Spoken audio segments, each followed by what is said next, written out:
This video is brought to you by Grandeur Warranty, your #1 online source for factory-backed extended warranties in the country. Check this out. This is just in the newly updated and redesigned 2025 Chevy Tahoe. And this is the best-selling third-row full-size SUV in the country. But this gets me to thinking, how come? Why is it the best-selling? Well, let's take a deeper dive into everything, and we'll get it on the road, of course. We'll talk about price at the end, but this is the RST Duramax version. Yeah, there's a lot of cool things happening with this thing. Indeed. And I'm excited to, do this video because I think it's a looker. I mean, just look at this color. Yeah, this radiant red really pops. I think it looks beautiful. Yeah, with the black accents, which is the RST trim. Yep. And we also are riding on 24s, if I can say that. 24s are quite large, not my favorite because the amount of sidewall you have here is just almost tiny. nothing. It's like a rubber band.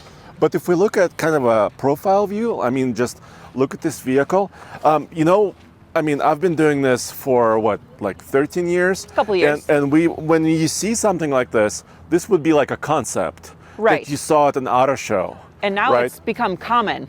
Now it's almost common, and now this is a production vehicle that basically everybody can buy. I wonder how this is going to feel on the road, because usually bigger wheels, smaller tire equates to a rougher ride. So let's see how that actually equates to on the road. But should we check out underneath the hood here? Yeah, that's a really important thing. You mentioned diesel, right? Yeah, This is a newer, updated inline 6 3-liter Duramax. Yes. It's got 305 horsepower, 495 pound-feet of torque.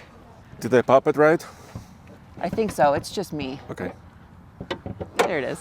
So this is the LZ0. So, GM, they love those 3 character codes, right? Everything is coded for them because as far as options are concerned. And they updated the power. They have also updated several other aspects of this engine. Yeah, something going on with the oil pump. The oil pump. So I actually saw this engine when it was first introduced in the Silverado 1500, which was several years back. And then, of course, it entered all of their large SUVs that are truck-based, which is what this is. And then the oil pump for the engine is actually belt-driven, and it's in the back of the engine. And everybody said, whoa, why? This seems like it's hard to maintain. Right. You have to replace that belt eventually. Hard to get to. But this LZ0 engine, other than being really powerful, 305 horsepower, that's pretty nice. Right. They extended the life of that belt as far as change interval to 200,000 miles. That's incredible. And they just changed the material of that belt to be a little more durable, right? Yeah, basically. So, and also, this engine is 5 years old or so, maybe a little bit more. So the older, the more of these engines they built, the more they understand these engines, and they can actually improve the durability, which is what I'm hoping is happening with this engine. Yeah, right? I mean, 200,000 miles before you have to maintain that belt is pretty fantastic. Yeah, and you get that 10-speed automatic. So, we'll take it for a drive in a second, in a couple of minutes. I think it's one of the better engines, I think, unless you want to win those stoplight drag races. Oh, yeah. This probably is not the engine for that. No, but 495 pound-feet of torque ain't nothing, but Right. probably not enough to beat everybody off the line. This is kind of the efficiency play, right? Yes. Really, for road trips, this would be excellent. Coming to the back here, I love the dual exhaust with the quad exhaust polished tips that we have. Yeah. I think that looks really cool. Yeah, and you can kind of see the RST, which is kind of their sporty premium trim level, Yeah. right? And then also the update for these newer Tahoes is this black trim piece right along the back between the 2 taillights. And because it's the best-selling vehicle, when they redesigned it, they didn't do a lot to it. No. You saw some of that new headlamps up front. Right. But the tail lamp size is about the same.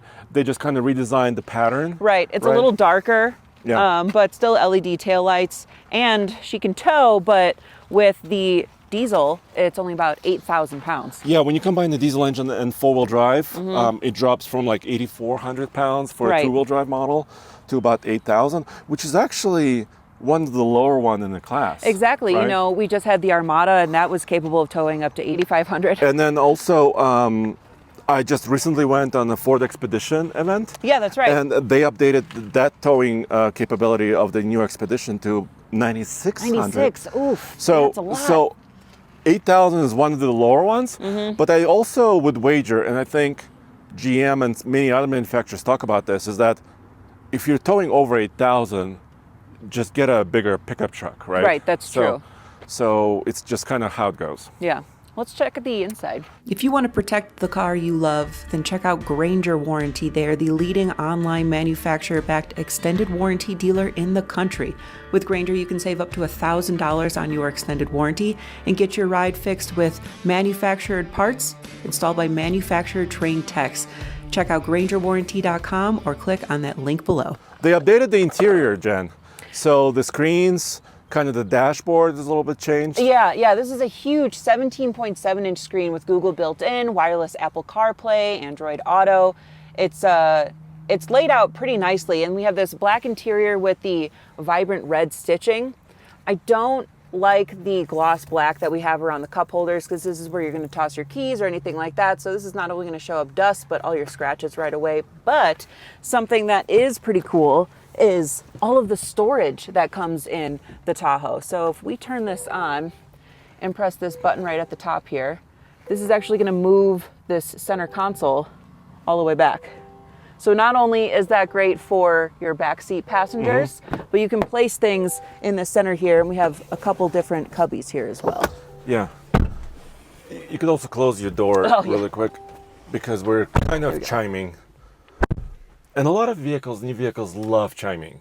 I know. I think Toyota and Nissan are maybe some of the, in my opinion, worst because they chime for so many reasons. Yeah, and they get louder and louder and louder.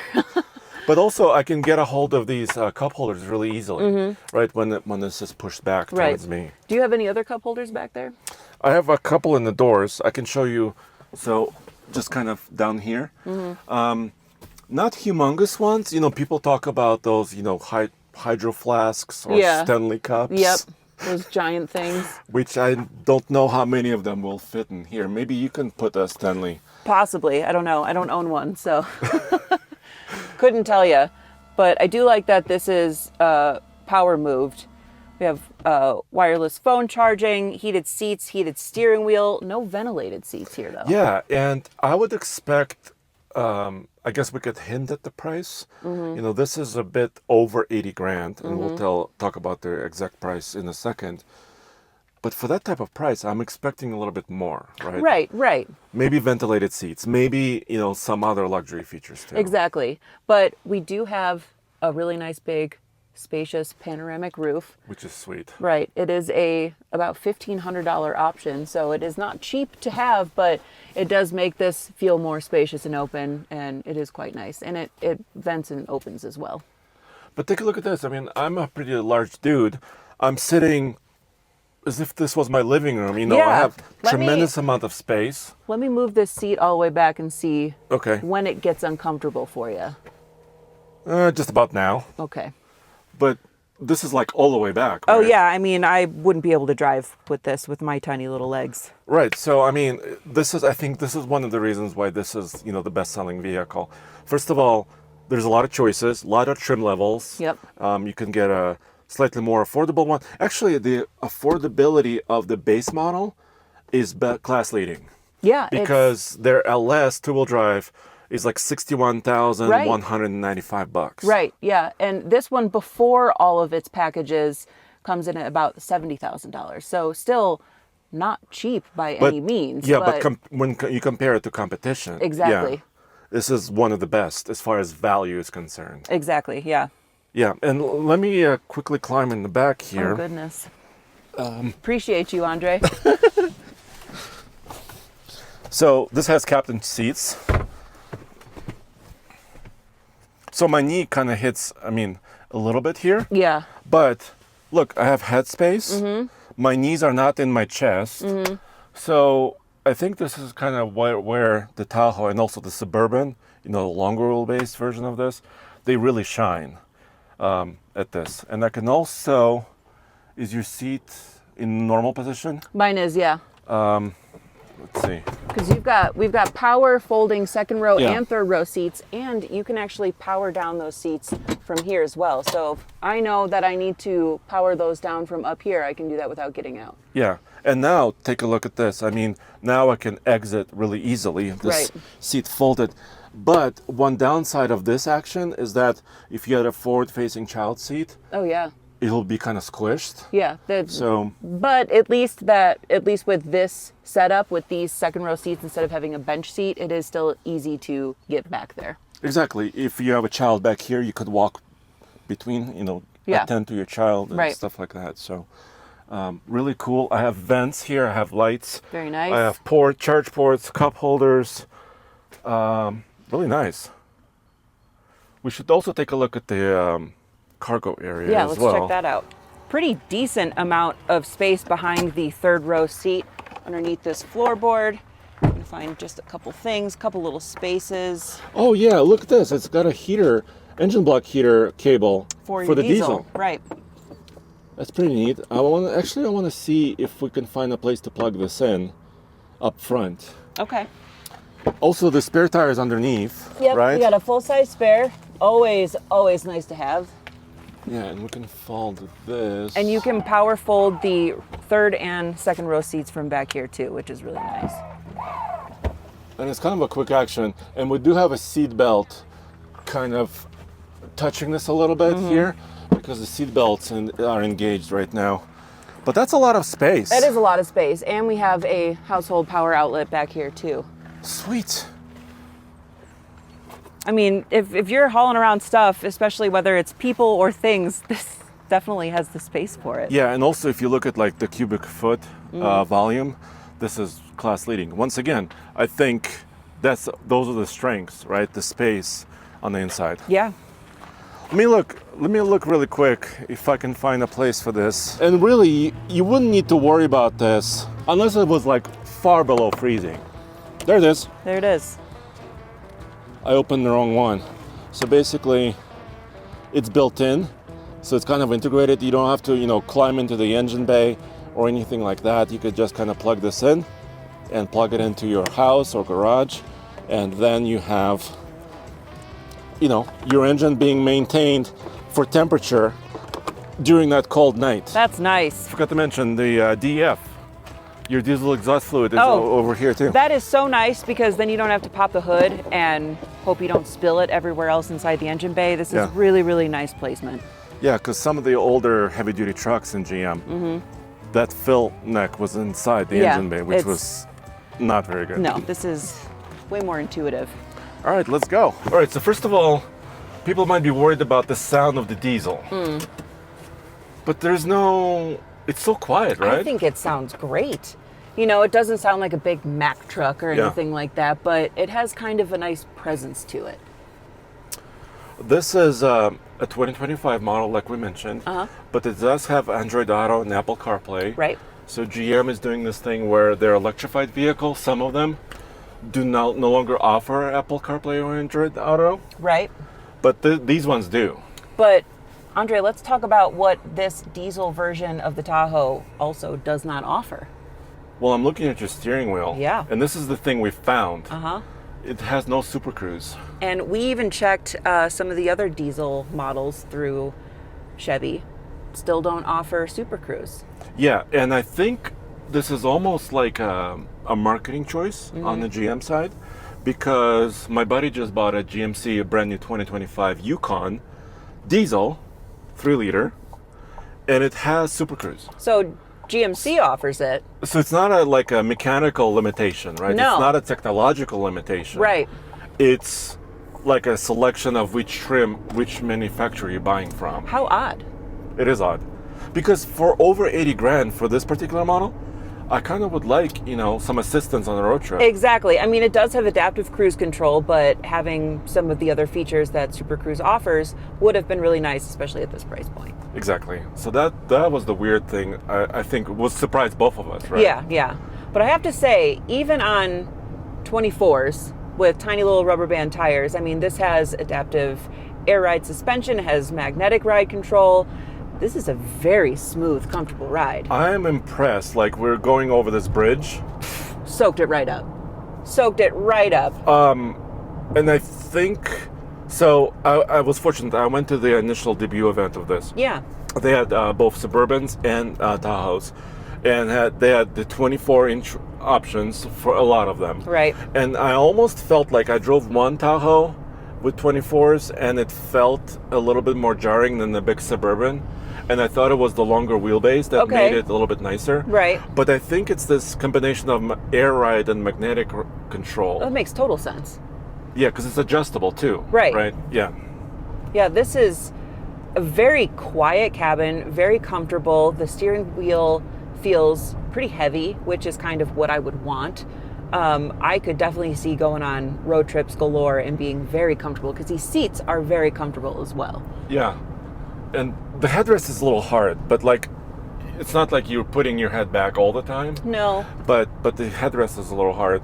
But the other thing that I like is that the light controls and the mode controls are actually physical buttons. Right. On the left. A lot of times they're embedded now into the screen, which I do not like at all. You know me. I like my physical controls, which is what we have for our temperature controls as well. We have actual physical buttons and dials. It just makes things so easy to use. Or redundancy here. I mean, Right. if you like digital, it's also there. Right. I mean, So you can that's use nice. Alexa to adjust your temperature controls as well. So having the option, I think, is where it's at.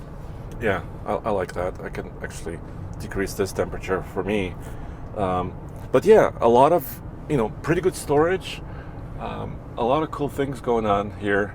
And also, when we get back, maybe you could step on it and we can see what kind of power we have. All right, twist my arm on. I want to see wheels spinning. Well, I don't know if we could actually... 20 foes spinning. Yes, it's just... and white walls. And white wall. We're referring to a Macklemore song. Unfortunately, no white walls on this one. No, but nice accents on these wheels.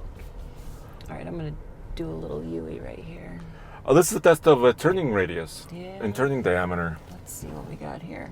Especially for a big 3-row SUV, usually turning radius isn't great, but look at that. Okay. Not bad. And going over the gravel also felt really good. All right, let it fly.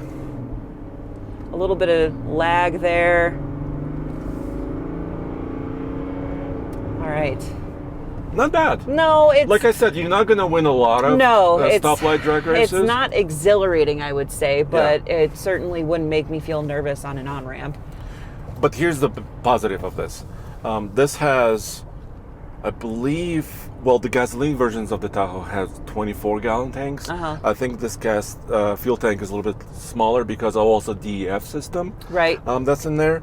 But this could have over 600 miles of driving range. The EPA rating is 24 on the highway. But everybody I know who owns these, including my friend Jeremiah, have seen MPG on the road trip around 30 or maybe a little bit better than 30 MPG. Really? Yes. That's incredible. That's just kind of anecdotal for a lot of these cases. But maybe we could put this also on our Denver 100 loop. I think we have to. Coming up. And I think that number from the EPA is really conservative. That's what I've seen with diesel vehicles. So that's where this shines.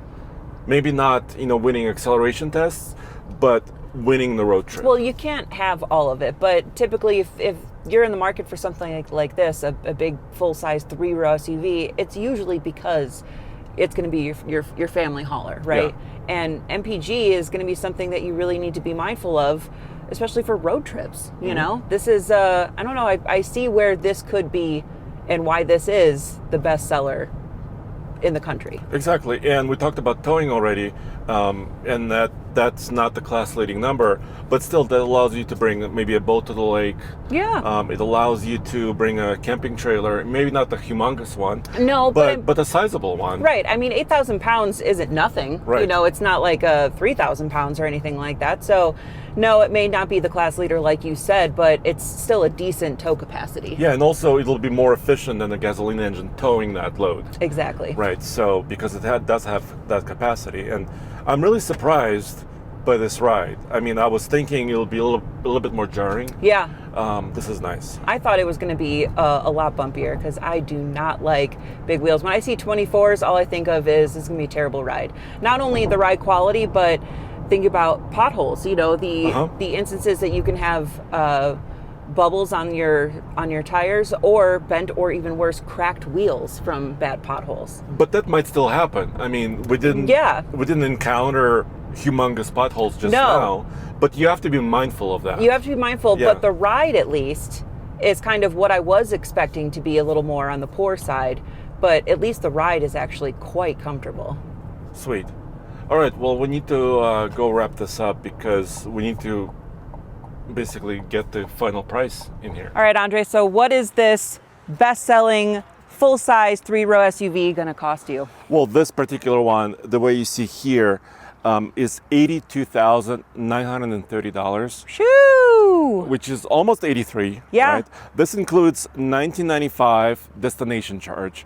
And I've noticed something in the last couple of weeks. It seems like some of those destination charges are starting to creep up. I've noticed that as well. Like some vehicles now have $2,000 I know. destination charges, or more even. So you have to be mindful of that. But I think, would you configure your Tahoe this way, or would you take something away from it, or what Well, would you here's say? the thing.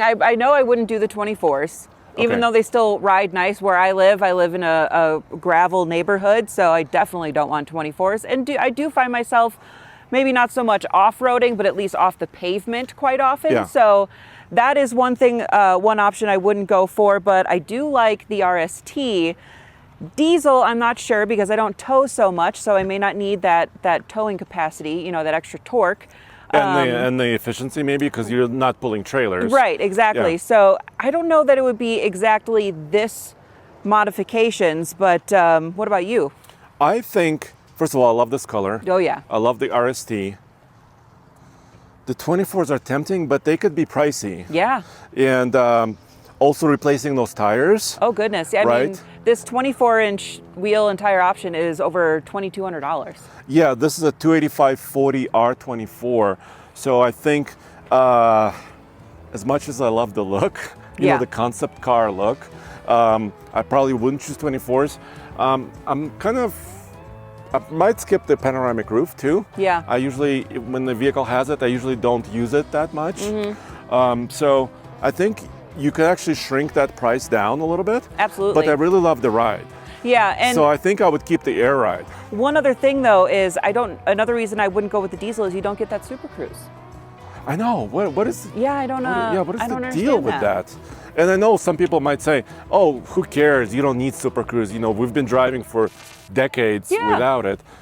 But for this price range and also competition that offers, you know, a lot of those features as well, that's kind of strange. Yeah. Let us know what you guys think in the comments below. Check out alltfl.com for even more. This has been Jen. And Andre. See you next time.